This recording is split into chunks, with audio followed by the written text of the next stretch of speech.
శ్రీకాకుళం జిల్లా పలాస మండల చుట్టుపక్కల నుంచి యూరియా కోసం వచ్చిన రైతులు తీవ్ర ఇబ్బందులు పడుతున్నారు. పాత విధానమే బాగుండేదని రైతులు అంటున్నారు. రైతు సేవా కేంద్రాల వద్ద యథావిధిగా ఆయా మండలాల వారీగా ఇవ్వాలని రైతు జీడీ సంఘ నాయకుడు టేపుల అజయ్ కుమార్ కోరారు.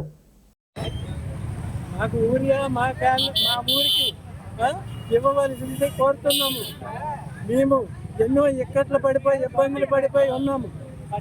అంతకని నేనేం మాట్లాడలేను. నాకు వయసు కూడా బాగా అయిపోయింది.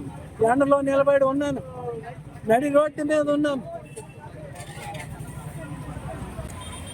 నా పేరు తెప్పల అజయ్ కుమార్, ఆంధ్రప్రదేశ్ రైతు సంఘం. ఈ సీజన్లో, ఈ ఖరీఫ్ సీజన్లో యూరియా కొరతతో రైతులు అనేకమైనటువంటి తీవ్రమైనటువంటి వ్యవసాయక ఇబ్బందులు ఎదుర్కొంటున్నారు.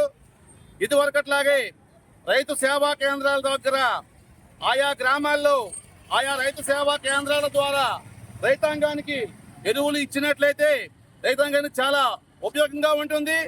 ఇప్పుడు అలా కాకుండా ఈ ప్రైవేట్ డీలర్ల ద్వారాగా ఈ కాశీబుగ్గ లేదా పలాస లేదా టౌన్కి వెళ్ళి రైతులు తమ పనులు మానుకొని ఆరుగాలం అనేక ఆర్థికమైనటువంటి మరి తిండి తిప్పలు లేకుండా ఇక్కడ పడిగాపులు కాసి అనేకమైనటువంటి ఇబ్బందులు ఎదుర్కొని రైతుల్ని ఈ విధంగా ఇబ్బందులు పాలు చేయడం సరైనది కాదు.